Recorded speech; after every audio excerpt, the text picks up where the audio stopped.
Let's bring in the cartoonist from the Australian, Johannes Leak, and also Mark Nicholson, the animator from Stepmake Studios. Good to catch up with you, gentlemen, again. There's plenty to talk about this week, but the breaking news today is that my old mate David Anderson, the managing director and therefore editor-in-chief of the ABC, has announced he's leaving. He's going to stick around till next year while they find someone to replace him.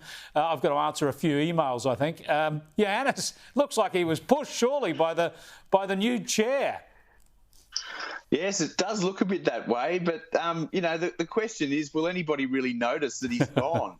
I mean, he clearly isn't the person that runs the place. It seems to be run by the likes of, you know, Laura Tingle and Louise, Milligan and people like that. They've all been given free rein to, you know, trumpet their opinions on Twitter and wherever else they feel like doing it, writers' festivals and so on. So, I mean, you know, we're used to seeing him at Senate estimates hearings, sort of, you know, dodging questions and taking questions on notice. But I don't know that we'll notice that much of a difference once he's gone.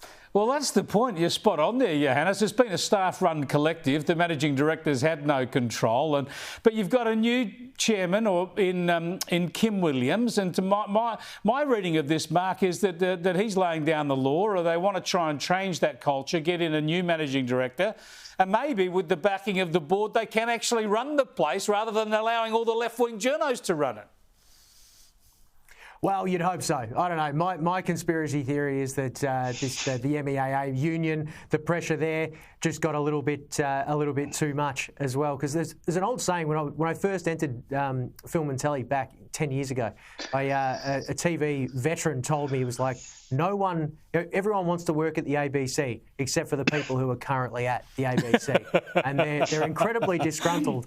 And if you're just a little bit to the right of the far left there, they'll come for you. And this is what happens. They consume themselves. So, yeah, he's done. Yeah, he is done. Interesting bloke. You know, I pursued him for a long while to get an interview. I even turned up at a black-tied charity event to try and get some words from him. And this is part of what unfolded. I have been waiting for you to invite me onto your program.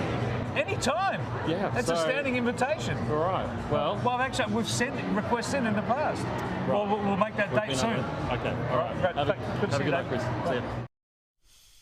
Now, honestly, Johannes, people should be straight-up dealers. We had sent him so many requests before I buttonholed him that time, and he said, "Yeah, I'll come on your show." And we've followed up so many times. I don't know, what was that, 2 years ago? He never fronted. No. Yeah, I remember that well from your documentary that time, and yeah, he hasn't showed up. It's unbelievable. You laid the offer right there before him, and he's never taken it up. Quite amazing. Yeah. Well, his job pays about $1 million a year. Look, I'd do it for $750 if they want to let me have a crack at it. I couldn't be any more ineffective. Let's go to US politics. It's been a big week, the Democrat convention, but Mark, it was interesting to see Donald Trump back out doing an outdoor rally in North Carolina, and sadly but wisely now behind bulletproof glass. Yeah, a bit of courage in that, to be honest. Like, people are giving him a bit of strife about the bulletproof glass, calling it, you know, it's the Pope-mobile, the Trump-mobile. You know, he's like a religious figure, and he's just going. But like, have a think about it. I think many people have really forgotten about this. That he got shot at. He got shot in the ear. Was inches away from it. It's insane, the courage to be able to get out there and to so casually talk to people and make good points as well. I was watching that. The interview you had just before I came on about that as well. It's like that Trump is just a category at the DNC, which is just a show. There's no policy going on, and he's still fronting up and working with real people, firing them up. It's balls of steel from Trump. I'm really impressed.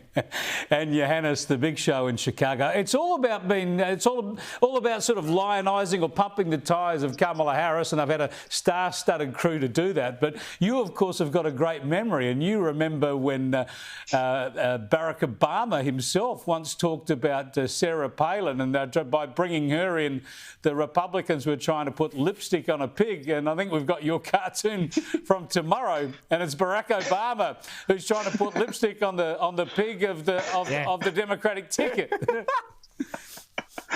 Yeah, do you reckon I might get in a bit of trouble for this one, Chris?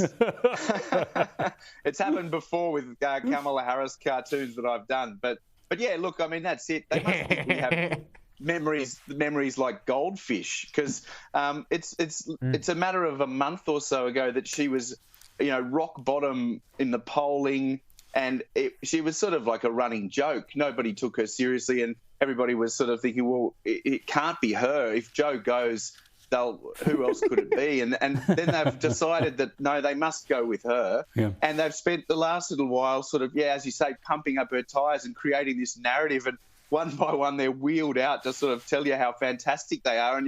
But people seem convinced by this. Certainly the audience are all in raptures over how marvellous she is. Yeah.